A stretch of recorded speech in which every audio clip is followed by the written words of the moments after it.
Hello, and thank you for tuning in. You're watching the Dr. Sheila Show, where we believe that your thoughts become your reality.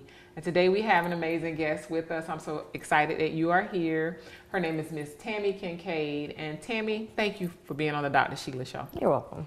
So what we're going to talk about today is the fight of our lives, surviving, overcoming obstacles, and not only just surviving, but being able to thrive. Because I think that there's a difference. Sometimes we do survive and we overcome things, but we're not actually thriving in our lives. So we want you to kind of, instead of me reading your bio, we want you to kind of introduce yourself, tell us who you are and what it is that you do. Again, my name is Tammie Kincaid. I am a two-time cancer survivor. I'm a school counselor. I am a former wife of 9.5 years and now a widow of 6 months. I'm a mother of two wonderful boys who are very energetic and keep me going and keep me living. And I'm just a lover of life, and I'm just continuing to fight and survive. Wonderful. Thank you. You have had, quite a few challenges in life, but you are definitely a very strong woman, and I'm so excited that you are here on the Dr. Sheila Show, because I do want you to talk to our guest today about, how you were not only able to survive, but you are thriving in the midst of, dealing with loss and dealing with medical issues and all the other things that you have gone through in your life. So I'm very happy that you're here, and I know that our guests are going to enjoy our show today. Yes. So let's kind of talk about what you do on a professional level as well, because you are a counselor. Tell us about that. Yes. Well, I was a teacher as well for over 10 years, and this is my 7th year as a school counselor. I've worked as an elementary school counselor and also a middle school counselor. As my role in a middle school counselor, I make sure students are working, completing their work, passing. I work very hard. I was Employee of the Week, and I was also, congratulations. Thank you, Staff Member of the Month.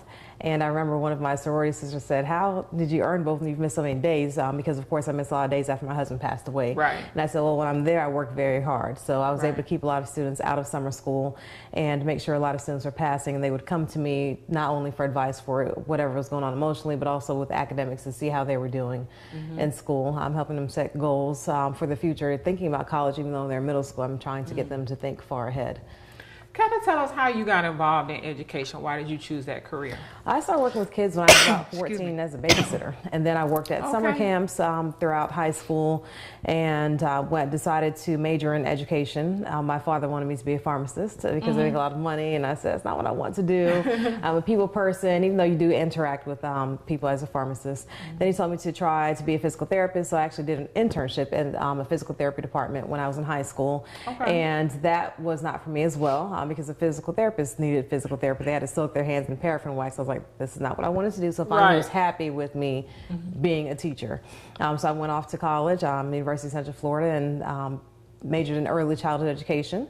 And I taught for about a year in Orlando, moved to St. Petersburg and taught for a year there, and decided I wanted to move to Atlanta, which my mother didn't want me to leave. And so I stayed there for a year, and then moved to Atlanta in 2002 and was a teacher here from 2002 until 2007, right when we got married. Right. And then after that, I got my degree for school counseling in between that.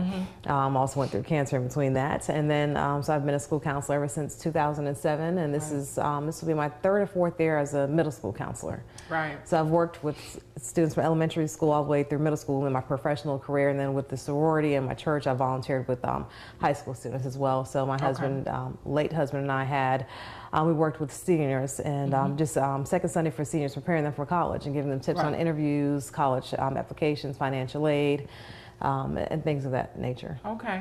So my passion is to help others succeed in life. That's wonderful. That's wonderful. I appreciate you telling us a little bit more about what you do, because you are a very compassionate person and very free, willing, and giving all the time, very selfless individual, because I do know you, and I know that Tammie is, a survivor of cancer twice, and she did just recently lose her husband, like you said, just 6 months ago. Yes. So she's not only surviving, but she is thriving, and she's doing it very beautifully. And I commend you on everything that you are doing.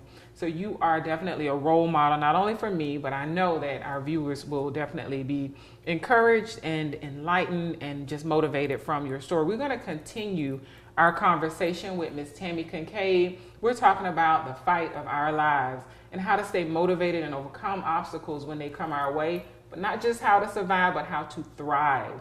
Here on the Dr. Sheila Show, where we believe that your thoughts become your reality. Stay tuned.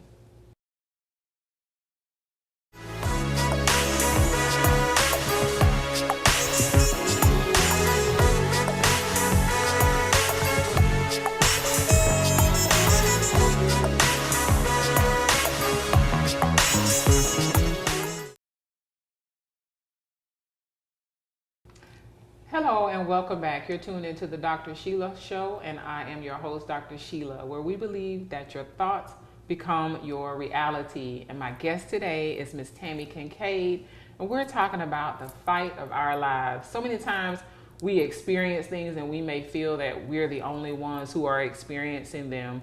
So I felt it very important that we have this conversation about the fight of our lives. I know that I felt that I've had the fight of my life once or twice in my life, but I was able to overcome that and to thrive. So we're not only talking about being able to get through it and get past it, but to be able to thrive and to continue to live a very full and fulfilling life.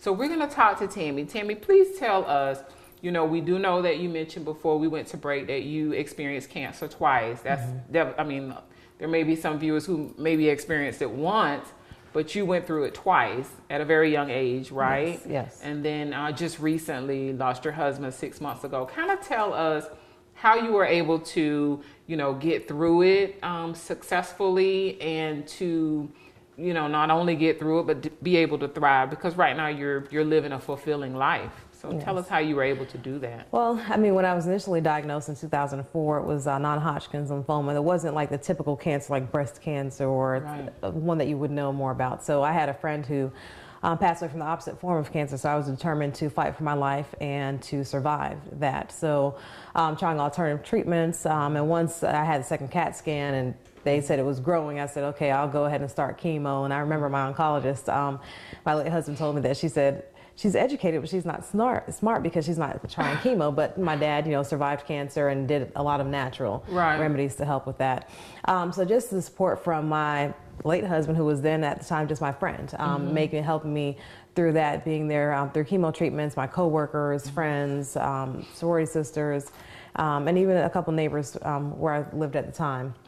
Helped me through that, my faith in God. I remember Kevin gave me a journal, and I would just write healing scriptures in there, and I would just write my thoughts and feelings, because people ask you how you feel, and I don't always want to, you know, explain everything over and over again. So my faith in God definitely helped me get through that. And then I'm talking to other survivors during that time, especially the second time. The first time I didn't participate in small groups or support groups. I said, you know, because I had my family, friends, and sorrow. So the second time around, I was like, okay, let me participate in a small group with other survivors. So then I joined a support group for breast cancer survivors with the second cancer. So definitely having the support and advice from other people helped. And then being able to reach back and help other survivors and speak at events, sharing my story at breast cancer events or charity events definitely helped me through that process and helped others as well. Wow. I will say that, you know, as women, you know, not just women, but men as well, but because you are a woman and I'm a woman, I'm going to say this. A lot of times we experience things and we feel that, you know, we have to be strong because we're this professional women, or we're mothers, or we're wives, or, you know, we have significant others, or we're caring for parents or what have you. But at times we need help. And I'm very glad that you mentioned that, you know, you had a very strong support group, which is something that I really believe in, you know, whether or not it's, you know, your church family, your biological family, sorority sisters, fraternity, you know, it could be neighbors, but I think it's very important that you know, surround yourself with people who you not only care about, but they care about you. So in those times when you need them, you know, you're able to call upon them. And it sounds like you had, you know, a very strong support system throughout everything that has happened. Yes, I did. And my mother always said, you can't make it in this world alone. And I can truly attest to that. And the second time around with my husband going through cancer, we had a lot of support from neighbors, from people from the kids' daycare, from church members, my sorority sisters, co-workers. They took turns, you know, bringing food for us. And I mean, literally right when I started my new job is when we found out he had cancer. So when I was pregnant at the time when we found out that he had cancer. So that definitely was a lot. And I did have my moments where I just cried a lot and just stayed there at the hospital. And I said, you know what, when I have this baby, if he's, you know, in surgery, then put our beds right next to each other. So definitely the support from others kept me going through everything. Wow. When you tell your story and I hear and know everything that you have been through, you know, the first thing that comes to mind is strength. You are the epitome of a strong woman. And you know, my heart goes out to you for your loss of your husband, for sure. But when you think of strength, what would be your definition of strength? How do you define that? What does that mean to you? Faith, not giving up, being persistent, being resilient, being courageous, not letting fear overcome what you're going through. Because I know that, you know, like I indicated before, that there will more than likely be viewers who are tuned in right now who may be experiencing a loss or a sickness or, you know, just a difficult time financially, you know, professionally, you know, so many different things happen to us in life. And it is a feeling of, it's the fight of my life, you know, and, you know, your faith is, you mentioned before, very pivotal, very instrumental in you being able to, you know, get through a lot of things that you have gone through. What would be, you know, maybe a tip or two that you would give some of the viewers who may feel like all hope is gone and I don't know where to turn? What would you say to them? Don't quit. Keep going. Don't stop. Lean on other people. When you feel as though you can't make it, just keep going, knowing that you have a life ahead of you and that other people are looking up to you. There are people who are there who can support you, and it's not easy all the time, but I just keep going. And for me, I have my younger boys. That's my motivation to keep going, because I already see how it's impacting them by not having their father. So I can only imagine what they would go through if I was not there. So definitely that's my motivation to keep going. And I'm too young to die. I need to keep living, keep fighting. So I'm enjoying life through the sad times. I have my moments. I cry. You know, it's not as much now since my husband passed early on. But Father's Day passed. I cried. You know, so going through the first of all the holidays, those definitely aren't easy. So my thing is, I'm not going to spend any holidays alone. I'm going to spend those times doing something positive, something to help me out. So that way I can be up and not down. Yes, I cried some on Father's Day, but then I had more time with family, my mom and friends during that time. So just keep going and not quit. Awesome. Thank you for giving that advice, those advice tips for our viewers. And again, you know, as you mentioned on Father's Day, it was very difficult. I can only imagine how that was their first Father's Day, you know, for the boys as well, not having your husband and them not having their father here. So to surround yourself with people that you care about, your loved ones, and to stay busy and to stay active, I know that is always very helpful, you know, for me during those times as well. So we're going to continue our conversation with Miss Tammie Kincaid here on the Dr. Sheila Show, where we believe that your thoughts become your reality. Stay tuned.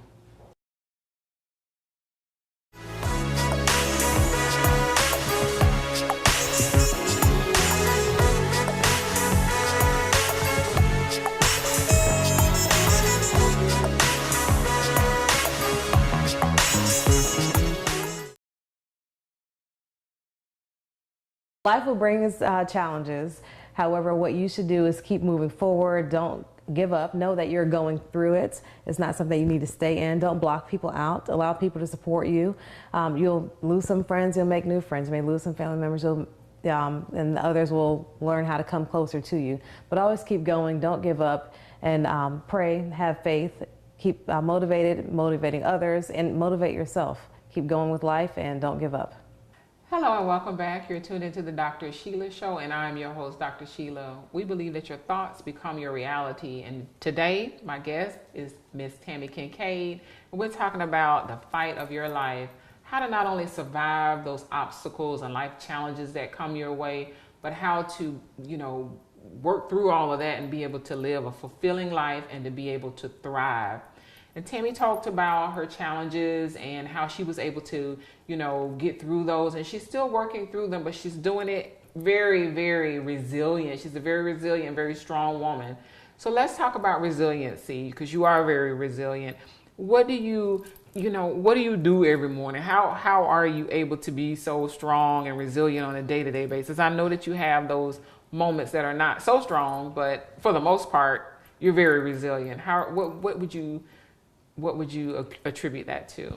again, my faith in God. And even this morning with my boys, you know, I was like, let's hold hands and let's pray. And the 2-year-old's like, thank you, God. And then the 4-year-old's like, well, I don't want to pray this morning. And so I'm like, go ask God for something. What are you thankful for?